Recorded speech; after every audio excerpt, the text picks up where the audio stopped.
I'm not gonna get my kids back if I sit around in cafes with alcoholics. I'm milling about with Stephen Moyer, and he is the director of A Bit of Light. Hi. Hi, how are you, Robin? I'm so good. So where are you in the world? I'm in New York. You are. Yeah, We yeah. could have done this in person. We could have done this in person, but then we wouldn't have had that lovely backdrop behind your head. This is so true. So I wanted to begin, Stephen. I noticed that you produce this with your lovely wife, Anna. Mhm. So how do you decide what projects you're going to work together on? Um, that's a tough one. I we have had our own TV and film company for probably at this point 13, 14 years. And the truth is that we have a very similar sort of stylistic and we have very similar taste. And so there was a point where we had a development deal at HBO for a few years, and a lot of the stuff that we were developing was quite dark. And it wasn't like we go out to make dark stuff. It's just that that's the stuff that we were excited about and interested in. And so by that, for instance, you know, we had a true story of a lady who was helping, you know, poor people in New York in the 1890s, who was an abortionist. We had like a story about incest. We had within, you know, true stories.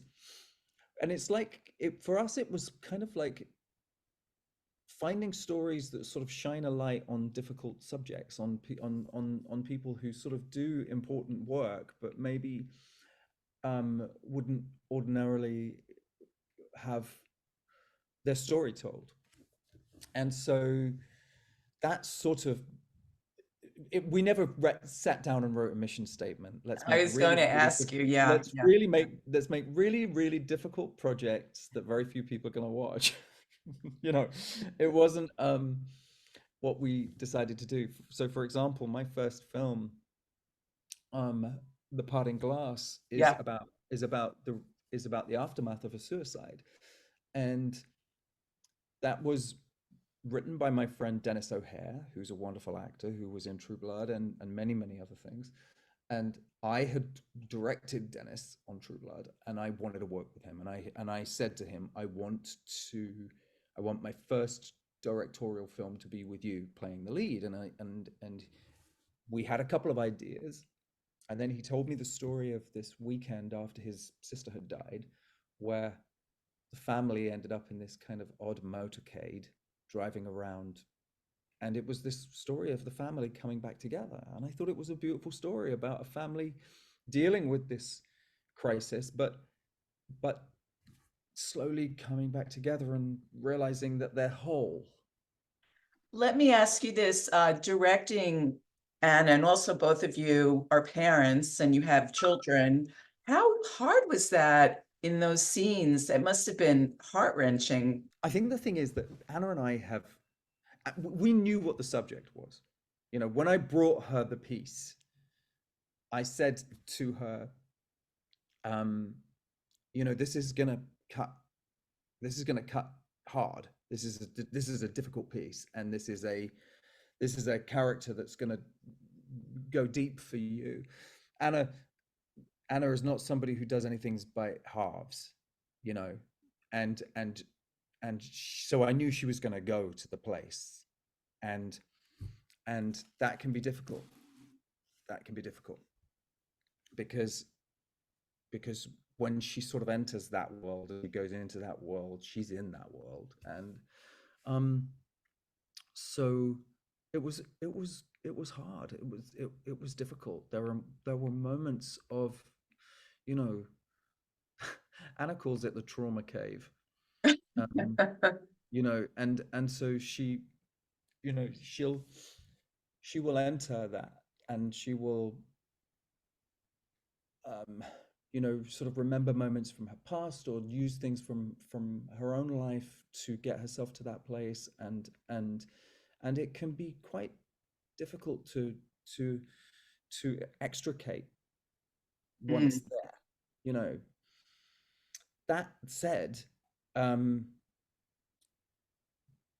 because she because what I wanted to do was tell a story that we don't usually see um, about a woman struggling with I don't know why I'm particularly drawn to telling stories about female protagonists, but I am. Um, and I think that women in particular are in a position right now where, post having children, there is this sort of need to get the magical body back, be back at work, be the best mum ever, be the best cook ever, and be seen to be doing it in that sort of 1950s, like nothing bothers me kind of way, and have a vol au vent. And and and it's not like that for a lot of people. It's really, really difficult. And I thought it would be interesting to tell a story about a woman who is in that position. And having not been able to be all of those things, what is left is what she considers to be a sort of shell of that person, and she doesn't believe that the kids deserve that she deserves to be their mother. She thinks that the kids would be better off without her. So after she comes out of the trauma cave, she goes and gives them big hugs and kisses, right? She does. She became very close to those little kids, um, and the nice thing about us working together is that our own children are with us, and we get to spend the weekends with them. Where was this shot, We Stephen? shot in a place called Suffolk in the UK, which is Oh, sort of by the sea. We were trying to create a sort of London suburb. In the end, we sort of avoided even talking about where we were. I wanted it to be everywhere, anywhere, UK. And then the seaside scenes are shot in this Victorian seaside town called Scarborough, which is very beautiful, it looked cold. but a little shabby. Scarboroughans, if you're watching, I apologize, but I love Scarborough. But Scarborough has a sort of has a roughness to it, which is really interesting. And Neil says in the film there are more fish and chips shops per square mile than anywhere else on earth, and it's true. You literally throw a stone anywhere in Scarborough and you will hit a fish and chip shop.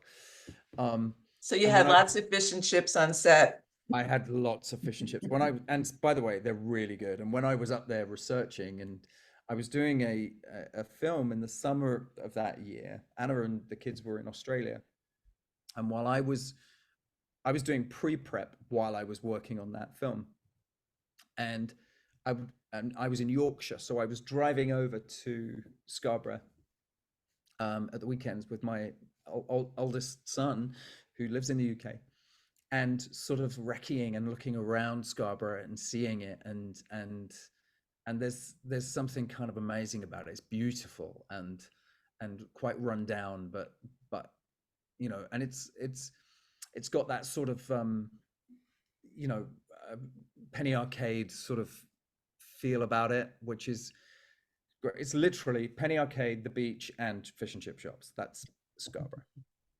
This is great. So I want to talk to you about the composer Nathan Barr, who Yeah, you also worked with on True Blood. absolutely. Yay. And all the other True Blood people that you constantly collaborate with. I love that. Nathan, so Nathan, I knew of in the first season because he was composing everything. He created this incredible cello motif for my character Bill Compton that I loved, and then in the second season, I played the piano and sang this song called Hard-Hearted Hannah, and I had to go up to his place in Topanga, which is I think the first time I really met him, and I sat with the piece of music and I'd had to look at it for quite a while because I hadn't played for a while. and we were recording it and singing it, and I just fell in love with his methodology, and he's surrounded by, like, I'm not joking, like 100 instruments. He's extraordinary. And so when I then started directing True Blood, I had a lot more to do with the music for my episodes than most people did, because Nathan and I had become great friends. And then so when the Parting Glass happened, he was my natural person to ask. And you know, making these very, very niche little movies is, well, there's no money. And so, and Nathan is doing these huge projects. Like Nate did the music for The Great. Nate did the music for The Americans. Gorgeous. Yeah, gorgeous. And he's extraordinary. And then, he's getting paid literally a 20th, a 30th of what he would usually get paid to do my little scores for me, but he does it with such passion. And in this instance, we got to a point where we'd used the budget, but he wanted to add a very specific cello line, and he's a cellist, but he didn't feel like he was going to do it justice, so he paid out of his own pocket for a cellist that he loves to come in and do the score, to do the cello part. And that's, I just adore him, and I think he's brilliant. And actually, interestingly, he texted me the other day, because a small company who puts out film scores are actually putting this out, which I was really, really happy to hear. Oh, And I said, wonderful. if the score for Parting Glass is really incredible, and I'd love somebody to do that too. But yeah, it's, Kristen Bauer and I speak regularly. Deborah Ann Wall and I speak regularly. Carrie Preston and I text most days. Oh my God, I just saw the Elsbeth pilot that you're in. Wow. So much fun. So much fun. We just, like, every day we were giddy. Oh, I could tell. And I'd come from playing a really, really nasty character in a show called Sexy Beast on Paramount Plus, and really, really vicious, nasty character. And I got back and I was editing my episodes, because I directed 7 and 8 of Sexy Beast, and I was editing those, and Carrie called me and said, would you come and play the bad guy in the first episode of Elsbeth? And I was like, I can't, I'm editing. Yes, please. So I called Paramount Plus and I said, look, can I have 3 weeks off the edit to go and work with Carrie? And they said, actually, we need your editor to come and do some work on episode 5. So yes. So I literally stopped editing, worked for 3 weeks with Carrie, had a ball, and then came back to carry on editing Sexy Beast. So it was just a dream. Just a dream. You are also quite the comedic actor. I feel like there's a lot more in you that's funny that we need to see. It's so interesting, because I don't get seen like that. I get seen as this sort of brooding, dark bad guy, and I love doing comedy. And yeah, so it when I get the opportunity to do it, I really, really enjoy it. Yeah, I think you should do more of it. I'd love to let everybody know. Okay. Because especially in Elsbeth, there's some tinges, like you're evil, but you're still funny at times. Yeah. And one of the things that Carrie and I talked about was, and in fact, we didn't even really talk about it. It just happened one day, and we were having so much fun playing that we just went, let's just go for it. Let's just go further and further and just see what happens. And so actually what ended up happening was, there's loads of stuff that they had to cut, because it's, a pilot has to be like 42-43 minutes. We had so much stuff. The DVD features, would be full of us just pissing about, being silly. It's not impossible that character might come back at some point into Elsbeth, What do you prefer to do of all the disciplines? What's your favorite? I think that the honest truth is the control freak in me loves being a director because I love getting to do all of the stuff. Sometimes when I'm acting, I'm kind of looking, going, if they just moved that plant pot over to the right-hand side, they'd be able to see the actor behind it. And I can't help but have that part of my brain on. Funnily enough, during Sexy Beast, I just went, don't do it, just sit, be Teddy, and if they're gonna make a mistake, they're gonna fucking make a mistake, you know. And I actually sort of I just allowed myself to sit in it. But then when I was directing my episodes, I it was the first time I directed myself since True Blood, because it's not what I like to do. I like to do the acting, or I like to direct, but I had a really, really good time, and that's just because I think the crew was so brilliant, and we all had a shorthand by then. And one of the first things that I always do when I'm starting a project is I always tell everybody that the best idea wins. The first speech that I do on the first day is I tell everybody that it's a collaborative process, and I could be wrong, and if I'm wrong, I'm wrong. And you know, everybody, if you've got an idea, come to me and tell me, and if it's a really good idea and it's better, then I'll happily use it. I want it. We're all just small, like, cogs in the machine, and I really love the collaborative medium that it is. But that doesn't mean that I don't like acting still. I love it. You know, acting sort of, and I've said this before, but you know, acting finds you. You don't find acting, you know, and it's vocational in that way, and it's very difficult to stop doing, because it becomes part of you, and I miss it when I'm away from it, you know. So it's even though I've got a couple of projects that I'm working on right now that are directorial, the next two projects are acting. Oh. So yeah, so it's I want to do all of it, and there's a couple of things that I'll hopefully be producing as well. But I don't want to do it all because I'm a megalomaniac. I want to do it because I enjoy it. You know? Yes, it's what you love, and you can tell, really.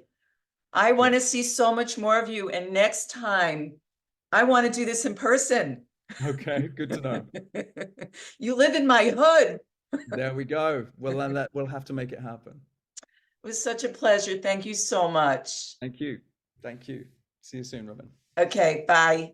Bye-bye. It really will be all right.